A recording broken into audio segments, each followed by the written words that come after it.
សួស្តីប្រិយមិត្តទីចិត្តទីឆ្ងាយជួបជាមួយនឹងខ្ញុំម្ដងទៀតហើយជាមួយនឹងសាច់រឿងថ្មី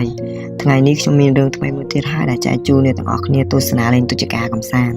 មុននឹងទៅដល់សាច់រឿងខ្ញុំសូមពឹងអ្នកទាំងអស់គ្នាជួយចុច Subscribe Like រូបកណ្ដឹងម្នាក់មួយផងចាប់ផ្ដើមនៃសាច់រឿងយើងដំបូងបង្ហាញឲ្យឃើញថាមាននារីម្នាក់ដែលឈ្មោះថាលី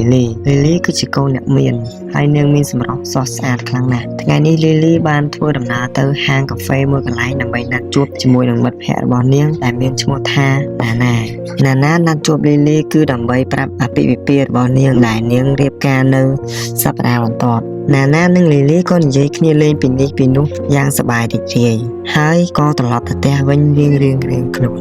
ថ្ងៃមង្គលការរបស់ណាក៏មកដល់លីលីក៏ធ្វើដំណើរតាមរយៈរថយន្តក្រុងទៅផ្ទះរបស់ណានៅតាមផ្លូវនាងឃើញក្មេងប្រុសម្នាក់ចាំទទួលយកនាងដែលក្មេងប្រុសនោះមានអាយុ17ឆ្នាំក៏តែមើលមុខក្មេងប្រុសនោះអត់សប្បាយចិត្តទេមើលទៅដូចក្រៀមក្រំក៏តែលីលីអត់មានគិតអ្វីច្រើនទេនាងក៏ធ្វើដំណើរទៅជាមួយនឹងក្មេងប្រុសនោះទៅពេលទៅដល់ផ្ទះរបស់ណានាងក៏សង្កេតឃើញថាថ្ងៃនេះគឺជាថ្ងៃអាពាហ៍ពិពាហ៍ហើយបានជាស្ងាត់ហើយមើលទឹកមុខម្នាក់បែរជាស្រស់ពូនអញ្ចឹងនាងចូលទៅក្នុងក៏ឃើញឪពុកម្ដាយរបស់ខាងកូនប្រុសចាំស្វាគមន៍នាងក៏ប៉ុន្តែនៅទ្រុងរបស់ខាងម្ដាយនិងឪពុករបស់កូនកំឡោះបែរជាមានផ្កាពណ៌សថ្ងៃមង្គលការត្រូវតែមានផ្កាពណ៌ក្រហមហើយបានជាមានផ្កាពណ៌សអញ្ចឹងនៅពេលនោះលីលីគឺឆ្ងល់ខ្លាំងមែនតើតែនាងមិនបានសួរអ្វីច្រើនទេនាងក៏ដើរទៅក្នុងពេលដែលនាងដើរទៅក្នុងនាងពិតជាភ្ញាក់ឆ្អើរខ្លាំងមែនតើពេលដែលឃើញក្តាមឈូសរបស់កូនកំឡោះនិងកូនកំមុំនៅជាមួយគ្នាពេលនោះនាងឃើញហើយនាងគឺស្រឡាញ់កាំងនាង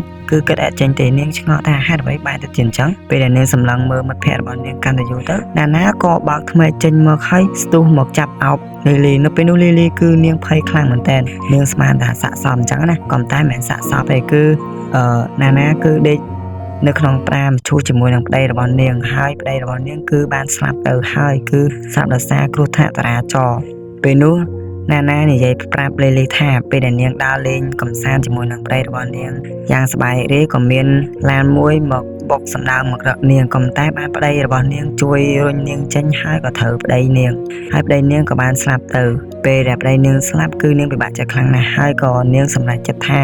ទោះប្តីនាងស្លាប់ក៏ដោយក៏ត្រូវរៀបការជាមួយនឹងគ្នាដែរហើយណានិងប្តីរបស់នាងក៏បានសម្រេចបំណងប្រាថ្នានេះគឺរៀបការជាមួយនឹងគ្នាទោះប្តីរបស់នាងស្លាប់ក៏ដោយក៏នាងនៅតែការជាមួយដែរហើយណានិយាយថាគឺនាងស្រឡាញ់គ្នាខ្លាំងណាស់ទោះមិនក៏ដោយក៏ត្រូវតែការជាមួយគ្នាតបានដែរហើយសាច់រឿងយើងក៏ដល់ទីបញ្ចប់ព្រោះនេះក៏ចង់និយាយថាណាគឺ